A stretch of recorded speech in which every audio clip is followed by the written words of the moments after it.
আওয়ামী লীগ 2014 থেকে শুরু করে 2024 পর্যন্ত তিনটা নির্বাচনে তারা অন্য দলগুলোকে নানানভাবে হয় একেবারেই উপস্থিত হইতে দেয় নাই কিংবা পুরোপুরিভাবে অচল করে রেখেছে, মানে তাদেরকে নির্বাসনে পাঠানোর মতো। আওয়ামী লীগ এবার কিন্তু নিজেই সেটার ভিকটিম, এই পরিস্থিতির ভিকটিম। সুতরাং এই পরিস্থিতির কারণে এবং যে পরিপ্রেক্ষিতে তার পতন ঘটেছে তাতে এই নির্বাচনেই তার আবার অংশগ্রহণ, এটা আসলে খুব স্বাভাবিক না। গণভোট আসলে এখন যেটা হচ্ছে এটাকে কি স্ট্র্যাটেজিক অ্যাম্বিগুইটি আমরা বলতে পারি? 75-এর 15ই আগস্ট শেখ মুজিব যে নৃশংস একটা হত্যাকাণ্ড হয়, তারপরে তো আওয়ামী লীগ কয়েক বছর ছিল না, মানে আওয়ামী লীগ ফিরে আসতে আসতে 78-79 হয়েছে। তাও নেতা অস্থায়ী নেতার অধীনে তারা নির্বাচন করেছে, সেই নির্বাচন করতে করতে 79 সাল। এখন আবার তখন কিন্তু আওয়ামী লীগ ছিল ভিকটিম, সে নিপীড়িত, হত্যাকাণ্ডের শিকার।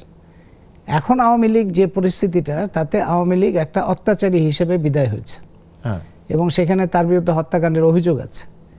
এরকম একটা অবস্থায় এই নির্বাচনে এই একেবারে ইমিডিয়েটলি যে নির্বাচনটা হচ্ছে, মানে এটা একটা আয়রনি যে আওয়ামী লীগ 2014 থেকে শুরু করে 2024 পর্যন্ত তিনটা নির্বাচনে তারা অন্য দলগুলোকে নানানভাবে হয় একেবারেই উপস্থিত হইতে দেয় নাই কিংবা পুরোপুরিভাবে অচল করে রেখেছে, মানে তাদেরকে নির্বাসনে পাঠানোর মতো। আওয়ামী লীগ এবার কিন্তু নিজেই সেটার ভিকটিম, এই পরিস্থিতির ভিকটিম। সুতরাং এই পরিস্থিতির কারণে এবং যে পরিপ্রেক্ষিতে তার পতন ঘটেছে তাতে এই নির্বাচনেই তার আবার অংশগ্রহণ, এটা আসলে খুব স্বাভাবিক না।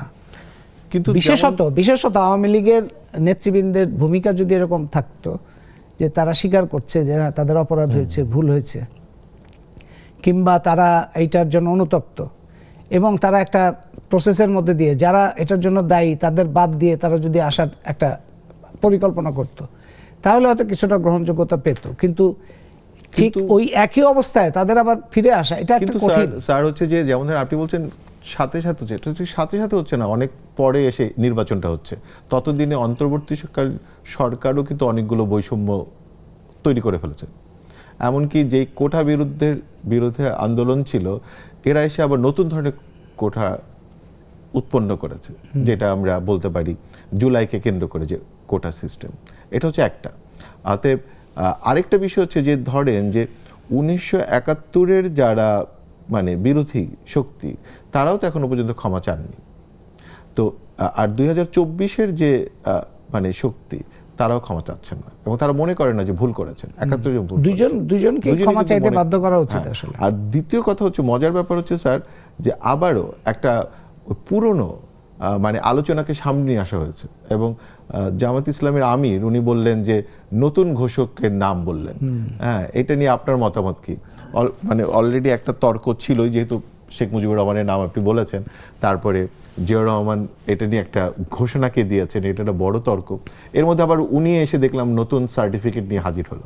এটা নিয়ে আপনি কি মনে করেন? এটা জামাতে ইসলামের যে ভূমিকার মধ্যে কপটতা কিংবা এক ধরনের মানুষকে মানে লোক ঠকানো কিছু কথাবার্তা আছে এবং তাদের প্রবণতা আছে। 71-এর যুদ্ধাপরাধের সাথে তাদের যে সংযুক্তি দলগতভাবে, এই কথাটা তো ঠিকই যে পরে যারা জন্মগ্রহণ করেছে তারা তো 71-এর যুদ্ধাপরাধ করে নাই, কিন্তু যুদ্ধাপরাধের রাজনীতিকে যারা ধারণ করে কিংবা যুদ্ধাপরাধের যে দল, সেই দলের সেই সময়কার ভূমিকাকে যারা ডিফেন্ড করে, তারা তো একইভাবে অপরাধের সাথেই যুক্ত হয়ে যায়।